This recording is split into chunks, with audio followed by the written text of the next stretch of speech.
Hello and welcome back to my channel. As you'll know, there are lots of modal verbs in English. Today, we'll be looking at the modal verbs we use to indicate that something is necessary or that we use to give advice. We use the modal verbs must, have to, need to, and should to indicate that something is necessary or to give advice. Now, let's start with these three.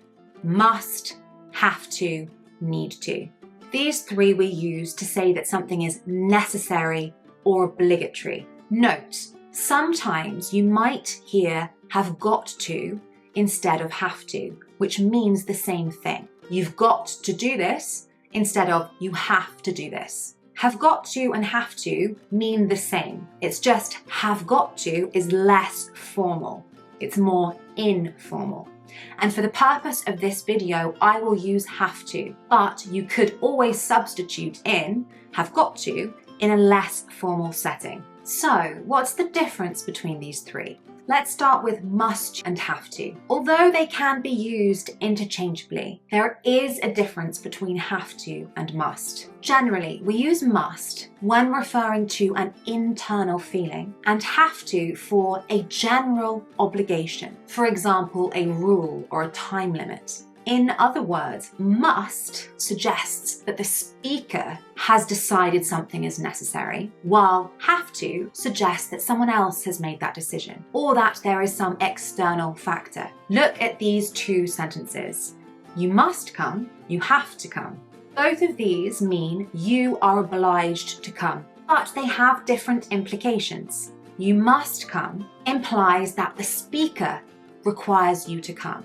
If I say you must come, it means I require you to come with me. You have to come implies there's an external obligation requiring you to come. So must, in a way, is more personal, whereas have to expresses a more impersonal idea. Have to also mainly expresses general obligations, while must is used for specific obligations. For example, I must buy my niece's birthday gift. This is a specific obligation. I have to pay council tax. This is a general obligation. I must tell you something.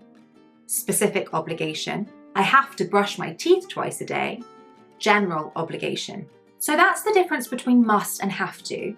You might ask, what's the difference between need to and have to? Need to is more about what is necessary, and we usually state a goal in the sentence. For example, Lily needs to study for her exam. She needs to study for her exam in order to pass. Daniel needs to practice more before the concert because he wants to perform the best he possibly can. Have to refers more to obligation or what we are forced to do. I have to leave home at 8 a.m. to get to work on time.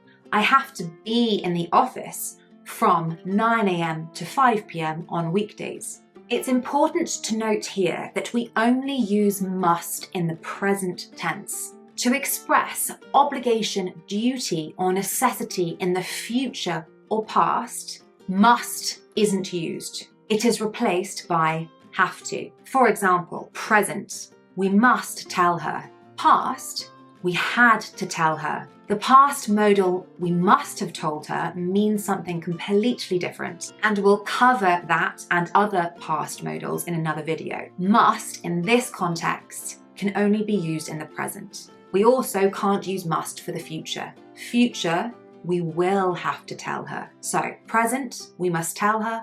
Past, we had to tell her. Future, we will have to tell her. Now, in their negative forms, mustn't and don't have to or don't need to have completely different meanings. Mustn't expresses when something is forbidden or prohibited. You mustn't drive. You are not permitted to drive. You mustn't smoke here. You are not allowed to smoke here. Don't have to or don't need to. Sometimes you'll hear needn't. So don't have to, don't need to, and needn't. On the other hand, express the absence of obligation or necessity. These three say that something is not necessary. For example, you don't have to drive. You are not obliged to drive, but you can if you want to. Completely different to you mustn't drive. Other examples. I'm not working tomorrow, so I don't have to get up early. You don't need to give me her phone number. I already have it. You needn't worry about him.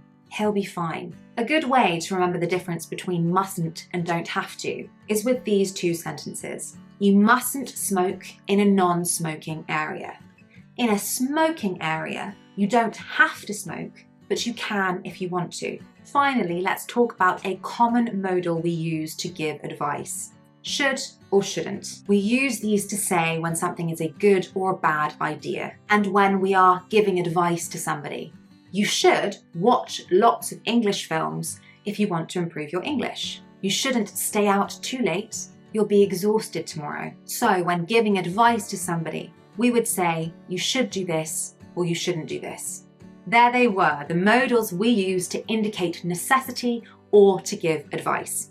As I said at the beginning of the video, there are many different uses of modals in English. So I'll make more videos on these in future. I hope you found this helpful. Bye.